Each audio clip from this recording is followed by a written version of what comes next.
Hey guys, it's Shifra. It's such a beautiful day here. So it's Friday morning and preparing for Shabbat. In the previous week, I posted a very long written post, and there were some requests that people prefer the videos, and I totally get that. It's a little bit hard to read on the screen, and yeah, we get to interact a little bit more when it's through video. So what I want to do this week is to actually go deeper into what I shared last week. So last week's post was really it was like a cliff notes or a summary of the entire process of what I'm calling Four Worlds Story Alchemy. So as you get to know me in my work, which is really still emerging, and so I just want to express my gratitude, my deep, deep gratitude for all of you who are in this group and coming along with me on this process.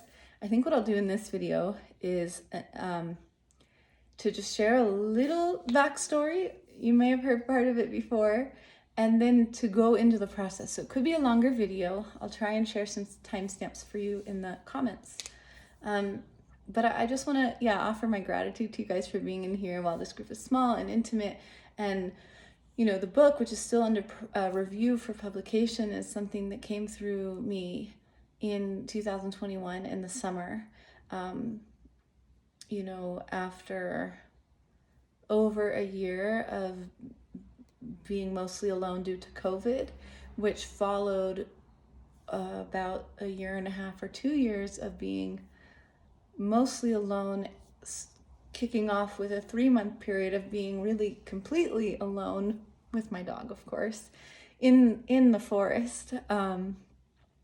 So this was a 3-year period where my focus really was my own healing and discipline of my practice of prayer and meditation and reading and studying and applying and barefoot walks in the forest and quite literally chopping wood for my heat and carrying water from artesianal springs where the water was bubbling up from the ground, and sitting in the forest and laying in the forest and walking in the forest and speaking to God and the trees and playing with the energy and this for about 3 years with different stages along the way, of course. And then sat down, by this end part of this period, I was, running coaching programs online and working online. And I sat down to create a card deck that was intended to be just a cutesy little affirmations deck. Nothing too special or unique, but just a fun, inspiring project. And this was, I was really comfortable living there with my dog in the forest in my sweet, cute little tiny house that was just like, if me at that time was a house, it was that. And we had our routine and we had our rhythm, and it was grounding and it was beautiful. And I sat down and all these Kabbalistic symbols wanted to come through. And I was like, gonna create a card deck that was like courage, joy, these just happiness, ambition, inspiration, just things like that. And instead these images came through and they were Kabbalistic principles that I had taught previously, things that I had studied, and also things that I had remembered, because I created this card deck, and whatever it was, like 2 weeks later, I had this deck, and I'm looking at it, and I'm going, well, gosh, this is a lot like a tarot deck, And then I looked it up, and lo and behold, because I didn't intend to create a tarot deck, I didn't know so much about tarot. I played with it, and I realized, tarot originates from Kabbalah, from the teachings of Kabbalah. And then I said, well, I have this really cool deck, so I better write a book to it. I might as well. And, bam, a couple weeks later, I had, hundreds of pages of content on just all these Kabbalistic principles. You name it, from like creation to reincarnation to ritual to all these things. And some concepts that we will get into here that I think are really special and important are the concepts of, from all of this, I was able to distill out teachings that are universal, So like, because before even we called ourselves, well, Jews or Judaism, which comes from like Judah, the tribe of Judah, the kingdom of Judah. Well, before that, we were Hebrews, we were Israelites, and we were Hebrews, which we are still. But there's a life away that Judaism is and emerges from, and I say emerges, not emerged, because it's constantly still emerging. But it's a life way of a people and their place on the planet, like most indigenous cultures. And you have these cultures that have spiritual devotional pathways to them that aren't necessarily religions. So you have the universal religions where it's like everybody convert, and then you have these cultures that have their spiritual devotional life ways. And in Judaism you can convert, but it's more like joining a tribe. It's not so simple.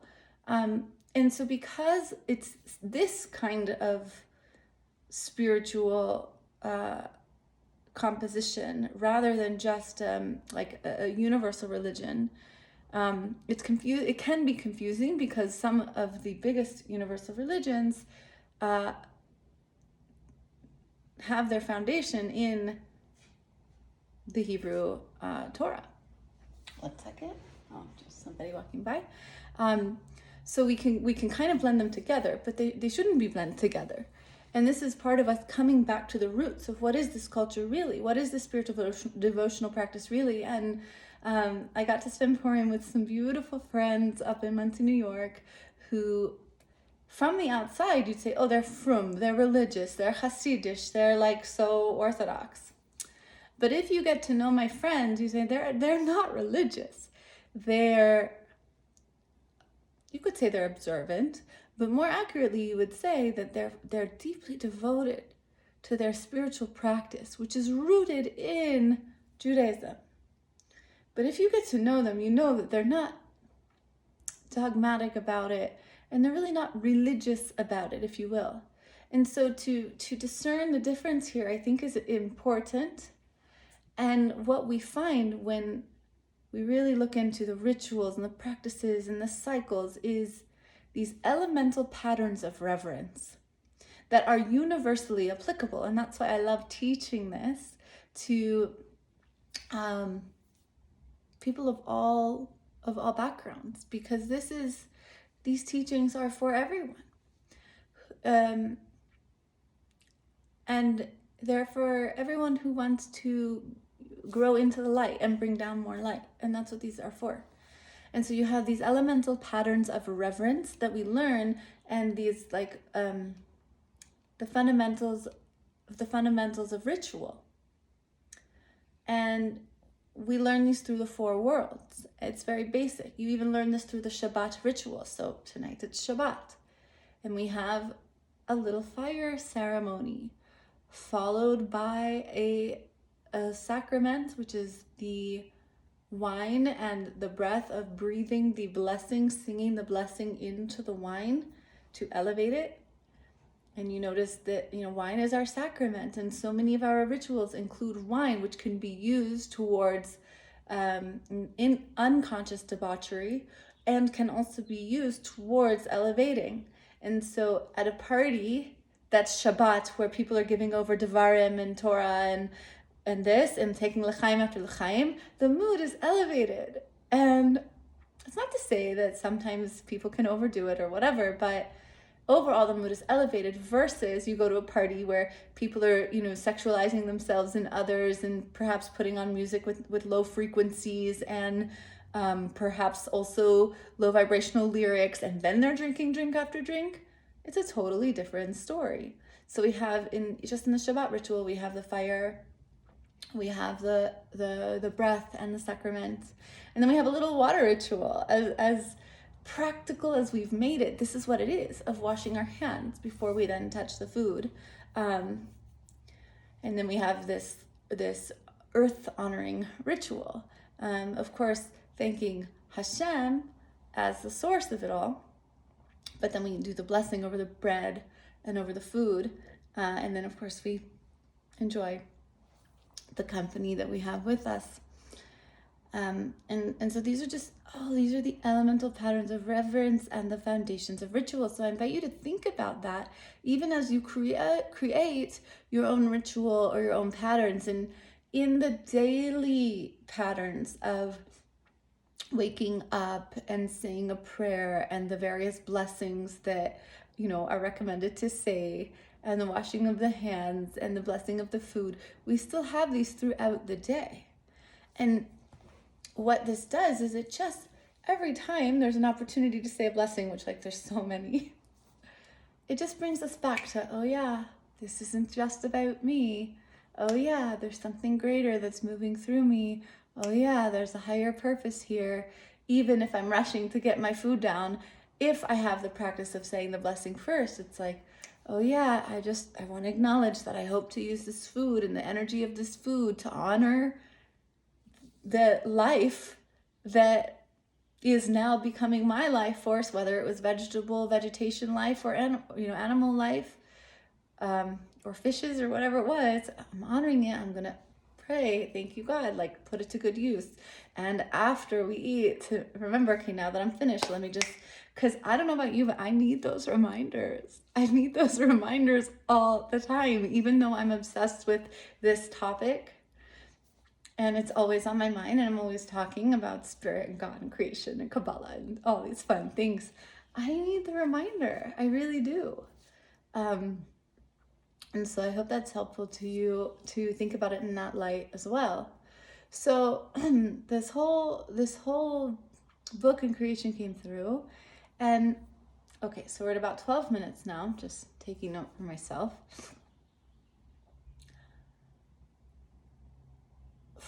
There's been something brewing inside of me since probably, who knows, maybe forever.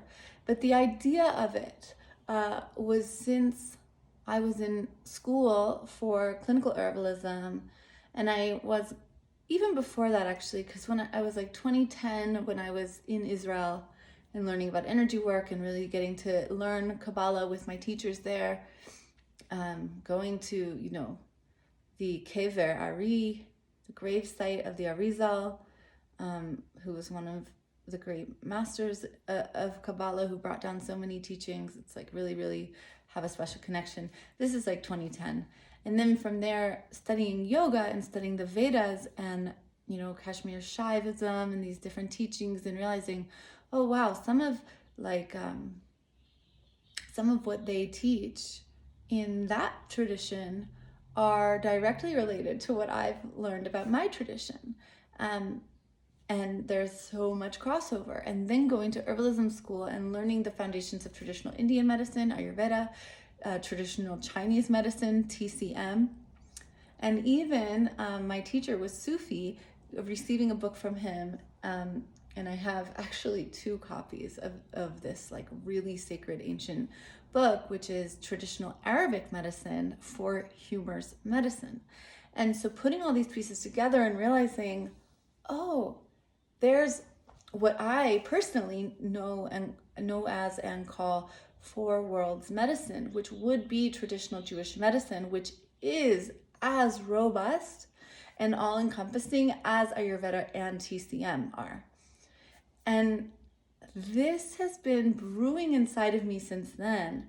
And that is what, the book that I have is the very introduction to that, of how we incarnate, how we create, and also how we heal through these stages of the 4 worlds, how that corresponds to literally everything, to the physical body, to herbal formulation, to energetic meridians, to physical movements. There are so many pathways, just like in Ayurveda or TCM, towards healing, depending on the root cause of the ailment. And there are ways to ask the right questions, just like in a clinical intake, right? My background is clinical, to discover where's the actual source, because sometimes the pain isn't actually the place where the illness is sourced, right? So for example, like 2 years ago, my feet were hurting so badly that it was honestly like my ability to walk was compromised. It couldn't function in the way that I usually would have. And I thought, well, the feet hurt, let's address the feet. And so I went to a foot doctor, a podiatrist, and he literally couldn't do anything for me. It's like a repetition of an old story. And what I realized is, oh, this is actually sourced way up towards my hips. And then I got to address that and my feet got better, and similarly, I have something going on in my wrist, and the chiropractor's like, your wrist is functioning great. The source of this is in the neck, right? And so even similarly, I used to have severe eczema. Oh my gosh, if anyone has eczema, please get a clinical consultation with me. I will help you. I don't, like, my God. It was like so horrible, just burning sensation.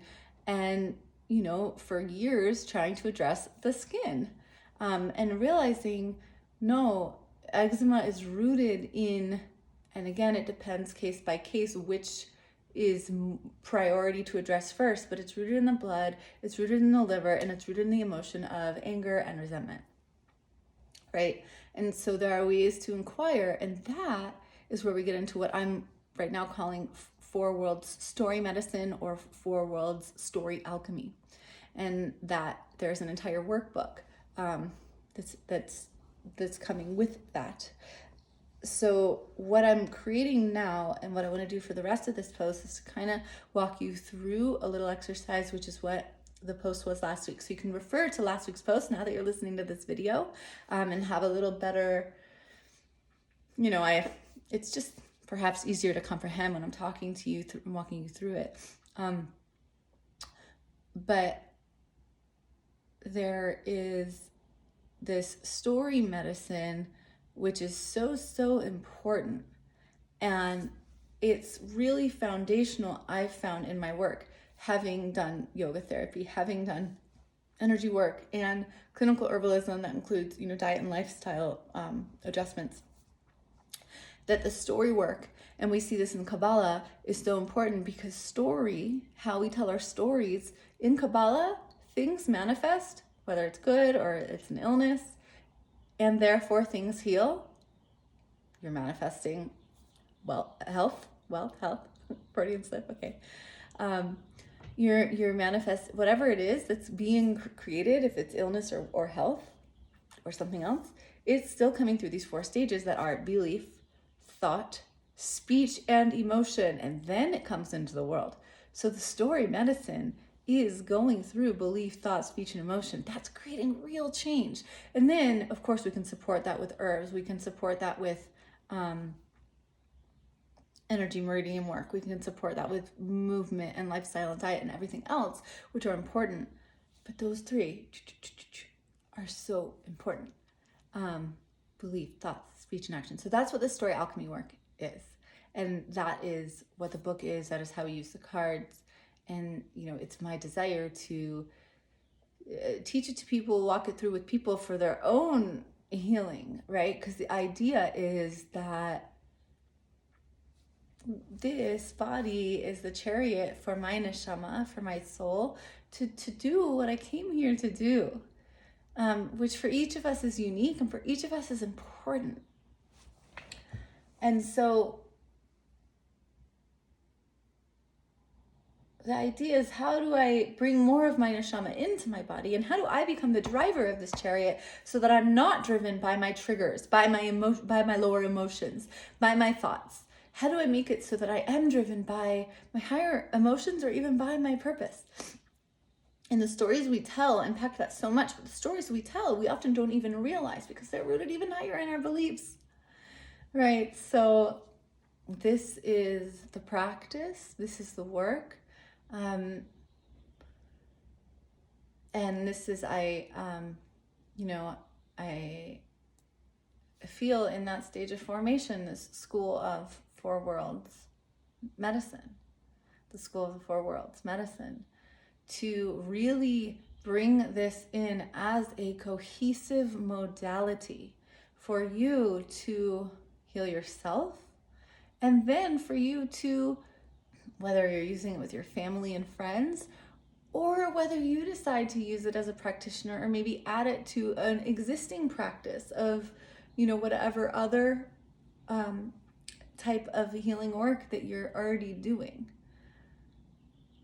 And what's so beautiful is to know that while we can go into these other modalities, and in fact, because some of these other traditions give us clues and hints to where to look within our own, and it's helpful.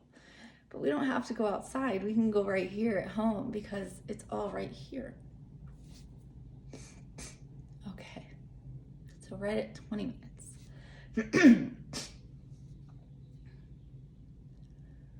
So the idea is, now let's say I'm giving you a card reading. The cards we do not use in any kind of divination way or predictive way. Kind of like how in our tradition we have astrology, but we don't use it to predict anything because we believe that in fact we are more powerful than what's written in the stars. The stars have an energy that affects, they have an imprint, it's a starting point, and then us, based on our choices and our actions, have the ability to change that. And we even, and science is proving this now, if you've listened to any of Joe Dispenza's work, for example, we have the ability not necessarily to change our DNA, but to change the expression of our DNA, right? So depending on the circumstance, it might trigger different genes to turn on or to express differently. We have so much power. That which we think of as magic, we're now learning is actually just part of the inherent way that this world actually works, that we just haven't been paying attention to. And so when you say draw a card from my deck, and you don't have to draw a card, but the card in order to do the story alchemy work, but the cards, first of all, they're a great learning tool to learn the deeper concepts of Kabbalah in a way that's not just heady, but in a way that is integrated for you, in a way that has, questions for self-reflection and prompts to go deeper within yourself and have a personal relationship to this narrative, to these teachings. That's one thing. But then when you're drawing, it's just a gateway to open up into your own self-inquiry. And we're asking, whatever my goal is or my obstacle, whatever I need to overcome in order to get to the healing I want or the desire I want. The question is, what do I need to, what part of myself do I need to step into more in order to go from here to there? In order to overcome that, who do I need to become? Which aspects of me right now are asking to be further more deeply embodied? And this is all written in Kabbalah because, again, creation happens through the 4 worlds, the 4 stages, and within those 4 stages, let's call those the 4 levels.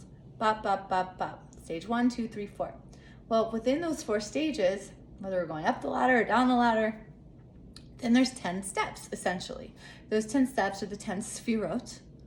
The sefirot you can think of as attributes of yourself, of your personality, of your soul's personality, and even reflecting traits of the divine, at least on a certain level, because on another level, the divine is completely infinite. But there are ways to help us get to know the divine while we are inhabiting these bodies. And there are ways for us to get to know ourselves. And it's this spiral upwards. So as we embody all of these attributes within ourselves on one level, now we get to embody them on the next level. And so life gives us different experiences, and which are all opportunities to further develop those aspects of ourselves, to further, evolve along that spiral staircase, if you will, towards a fuller version of ourselves. And so let's say we ask a question, and a very simple question can just simply be, what can I develop further in myself right now? What do I need to know? What can I learn about myself? Now, here's the funny thing is, first of all, it is true that no matter what card you would pick, you're gonna learn something, because again, it's not predictive. What matters is how it lands for you. That's where the secret is. And that's the power of the Story Alchemy prompts and questions as well, is to help you hone in on, okay, well, what do I do with this reading, right? What do I do with this information? So how it lands for you is where you really get the information. And no matter what you draw, it's gonna prompt you to go deeper in a meaningful way, in a way that's these, deep Kabbalistic concepts for self-inquiry. But somehow, I'm telling you, there's some magic to it, and it's wild. Every single time I do a reading, I'm like, that is just crazy how they seem to give the exact right response that makes the most sense. And it's wild. So there's a little bit of both. There is a way of saying, in this specific situation, what can I learn in order to move past? And there are also ways of asking more specific, deeper questions. There's like what I call an options draw of like this or that. Again, the answer is always from within. And we'll get into that as we continue, but I just thought I'd mention it. So now you've asked a question, and again, you can also do this without even asking a question, but essentially you think of your goal in your mind, something you really want to do or be or see happen, or a place you want to go, or whatever, something you want to bring in, manifest. And I really like the word materialize over manifest. It's a little bit more accurate. Think about that. It's a whole other course. So materialize, well, how, if you envision yourself already fully embodying this version of you that already is there, who are you? And so I want you to craft, and you can write this down, a sentence that's like, when my book is already published, I am someone who feels, what's it for you? Confident and proud to speak on these subjects, for example. Okay, you can think of your own. I would love for you to post your own in the comments. Okay, so now the next question is for you to feel that. Feel yourself as whatever it was for you. And in my little example right now, it was this, confident and proud to speak on the subjects that I'm really passionate about. And to be honest, I do feel that often, and I could feel it more, right? So, what does that feel like? And so now you ask yourself, when you are already in that way of whatever your answer was, when you're already that, how does that feel? And now I want you to think of, when is a time, and it could have been a moment in time, or it could have been a big example, when you've been that before. And here is the trick. Sometimes when I ask this question of like, when have I been super confident and just so proud to speak on this? I can actually think right away of, I can think of several examples. Maybe there's a better example for me, but this is the one I chose, so here we go. But I can think of a couple specific times, very specific moments, not general, specific. And I want you to think of that too, of, okay, whatever your example was, when you're already that, you feel this way. When have you felt that way before? So now what you're gonna do, and I have a trick for if you didn't get anything, but bear with me. If you get an example, you're gonna write in your journal, I already am, insert the feelings, proud and confident, because, and then insert your past example or examples, because in 2012, I was invited to the giant symbiosis gathering in the desert to teach on Kabbalah to a group of, 100 people. Whoa, and then because, and I could go on with examples, but that's what I want you to do for yourself. Now, if you didn't get an example, if you're like, nothing comes to mind, which happens, especially when we allow ourselves to go for like the deeper things.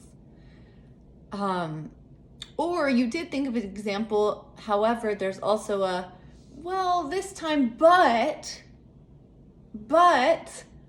I don't know because, I can't because, but I'm not sure because, whatever that is, that piece right there is where we would pull that story out. What is that but story? I don't know, but who am I because I'm just a woman, whatever it is.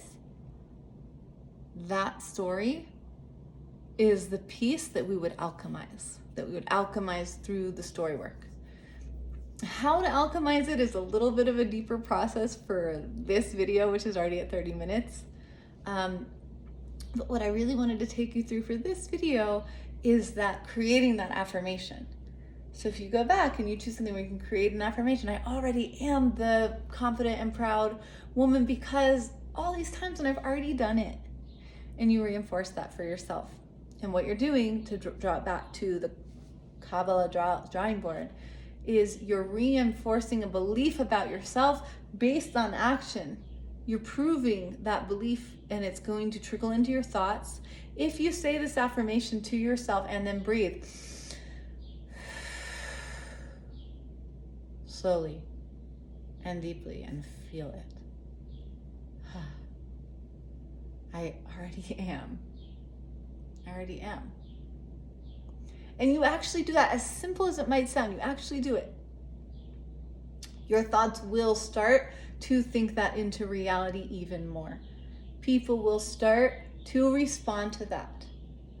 And this is how we make it even more real and more experienced. So this has been a fun video. I would love for you to write your answers in the comments. I will, keep updated.